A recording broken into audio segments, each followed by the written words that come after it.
Hello, everyone. Good morning. Thank you for joining us at today's Science Lab session. My name is Summer Hanna. I'm the head of scientific regulation at BAT.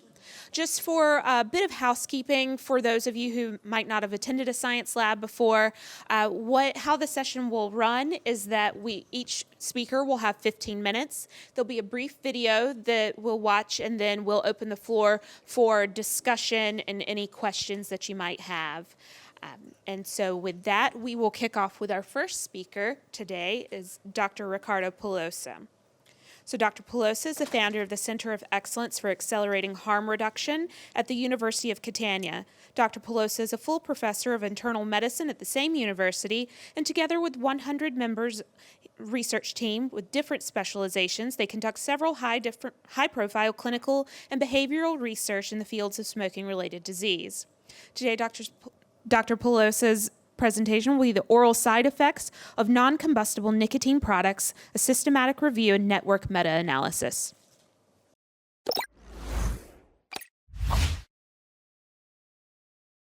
Hi, this is Giusy from the University of Catania.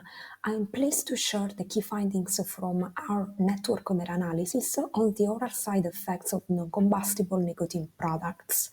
This project was developed as part of a scholarship founded by Knowledge Action Change. Non-combustible nicotine products include a variety of products such as e-cigarettes and nicotine pouches.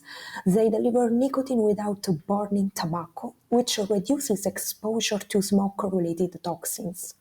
Some oral side effects like irritation have been reported. However, most of the available evidence comes from observational studies, which are often prone to bias. In addition, many randomized trials report oral adverse events, but results are inconsistent. The aim of this study is to evaluate and compare the oral adverse effects of these products, both among themselves and in comparison with the placebo, standard of care, the treatment, and cigarettes. The full study protocol is publicly available through the QR code shown on this slide. We included adult smokers of any age and looked at 4 primary outcomes: any oral adverse event, aphthous ulcers, dry mouth, and mouth irritation. We also included the secondary outcomes related to the specific oral events. This slide illustrates the process from the search strategy to the assessment of the certainty of evidence by a cinema tool. We used a network meta-analysis approach. Products were grouped by type in the primary network and then by nicotine dosage in a secondary analysis. Sensitivity analysis excluded the studies with industry fundings, short follow-up, or high risk of bias.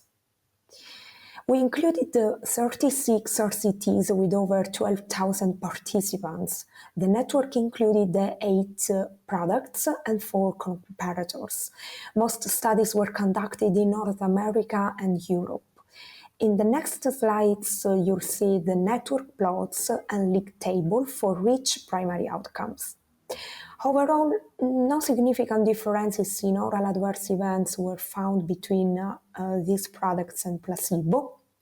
However, compared to standard of care, we observed higher odds of mouth irritation with snus, e-cigarettes, nicotine mouth spray, and nicotine gum, despite wide confidence intervals. In the dose-based network, nuclear dose response pattern emerged.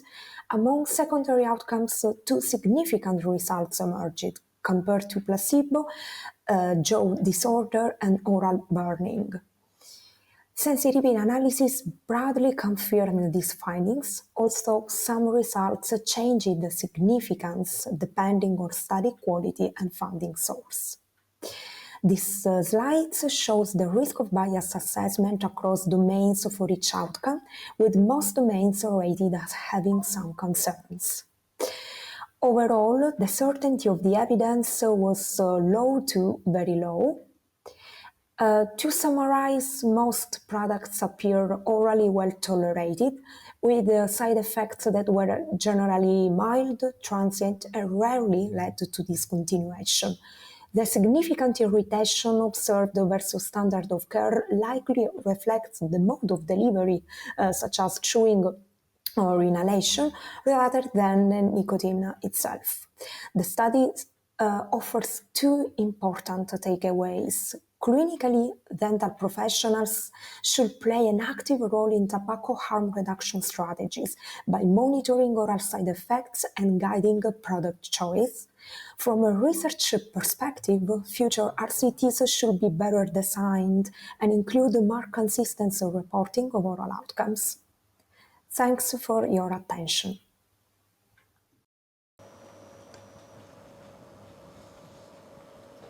Great. Thank you so much. Does anybody have any questions that they'd like to kick off with? And before you ask your question, please introduce yourself with your name and your organization. I'm Norbert Schmidt, consumer advocate from Germany. And my question is, have you considered using caffeine as placebo, similar caffeine pouches as placebos? No, we haven't. I think it would be very difficult to find in the literature randomized controlled trials using caffeine as placebo. Our approach was very rigid.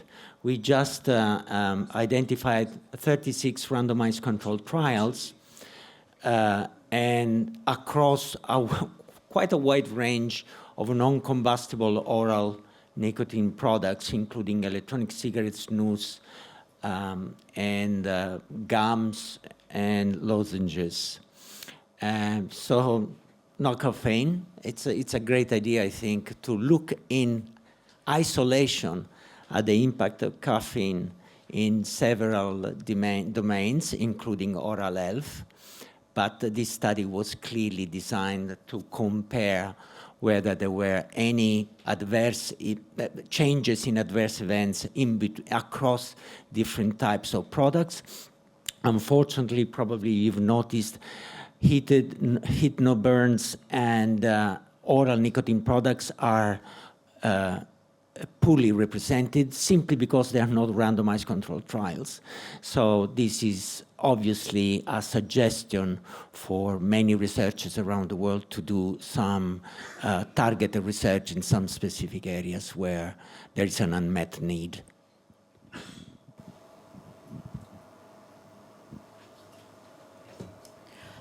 Dr. Pelosa, I was curious, what are the implications of your findings and how might they contribute to improve health outcomes, particularly for individuals who are affected by smoking-related disease? Thank you. Very important question. I think that's the reason why we're doing it.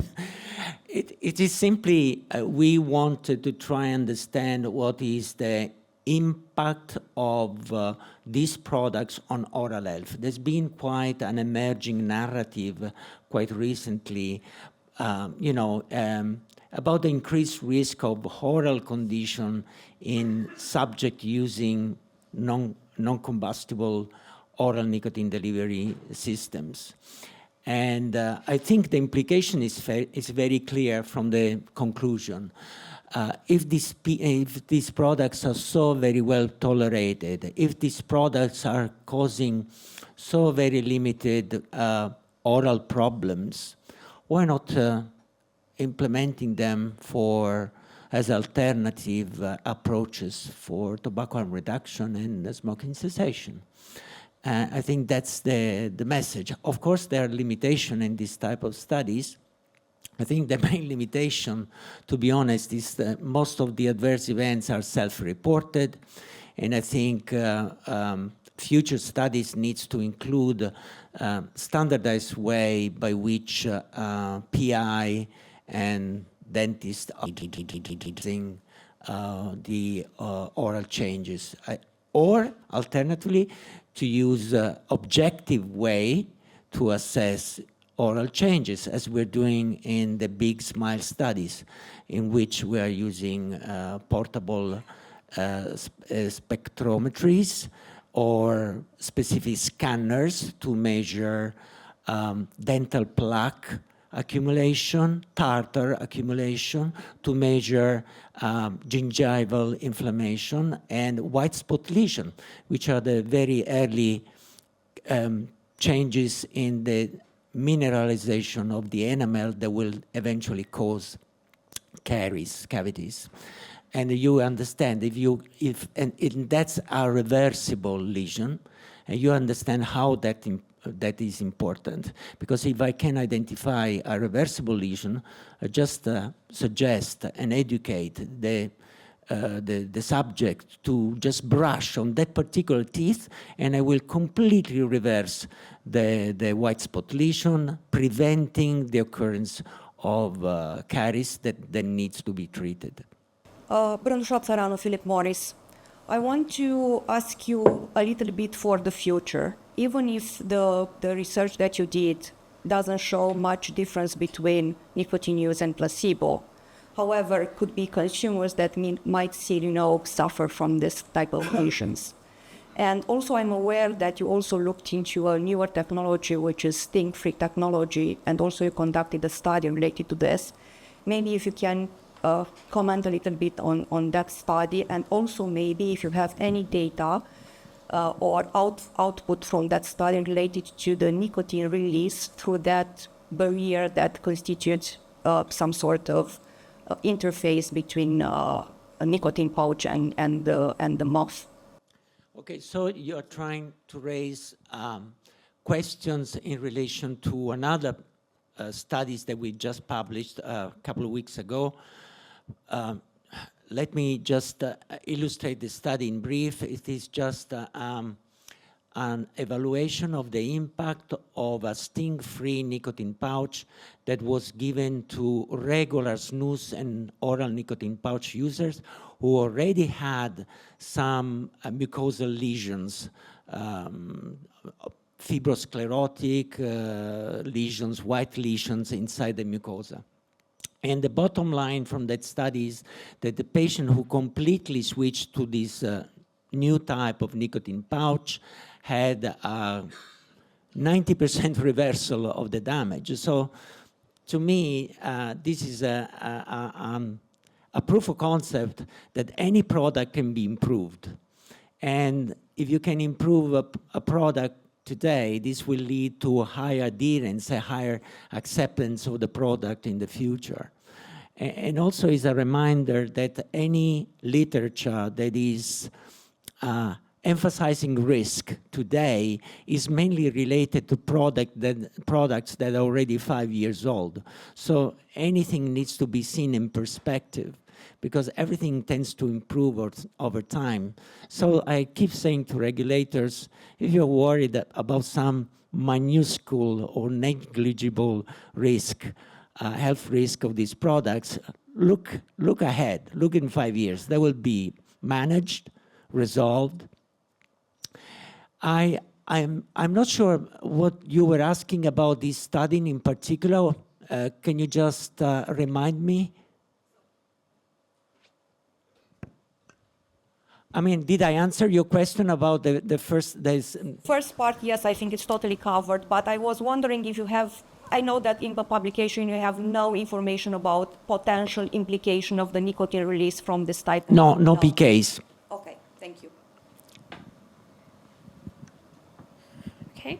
For those of you that might have any additional questions for Dr. Pelosa, we'll hopefully have a little bit of time at the end we can discuss further, or you can find him after the session.